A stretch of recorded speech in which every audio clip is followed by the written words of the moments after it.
Supreme court practice and procedure case में justice Munib Akhtar ने remarks दिए कि जजेस की जानिब से दिए गए फैसले भी कानून ही होते हैं। इस्तफसार किया कि जजेस के फैसलों से बनाए गए कवानीन के खिलाफ पार्लियामान कानून साजी कैसे कर सकती है?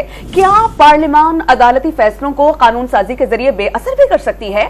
जस्टिस जमाल मंदोखैल ने कहा कि 3 जजेस का बेंच बनाना अदलिया की आजादी के खिलाफ है, तो 17 जजेस का इख्तियार एक जज को देना कैसे दुरुस्त है? जस्टिस एजाजुल एहसन ने रिमार्क दिए कि मामला अदलिया की इंतजामिया उमूर में पार्लियामान के कानून साजी का इख्तियार का है। जस्टिस अतहर मिन्नोला ने सवाल उठाया कि क्या पार्लियामेंट को कानून साजी का इख्तियार नहीं? दरख्वास्त गुजार के वकील से सवाल किया कि क्या आप ये कहना चाह रहे हैं कि यह कानून तो बहुत अच्छा है मगर पार्लियामेंट ये नहीं बना सकती? वकील इम्तियाज सिद्दीकी ने इस बात में जवाब दिया। जस्टिस अतहर मिन्नोला ने कहा, पार्लियामेंट ने सिर्फ चीफ जस्टिस का इख्तियार 2 सीनियर जजेस के साथ बांट दिया। इस बात से कौन सा बुनियादी हक मुतासिर हुआ?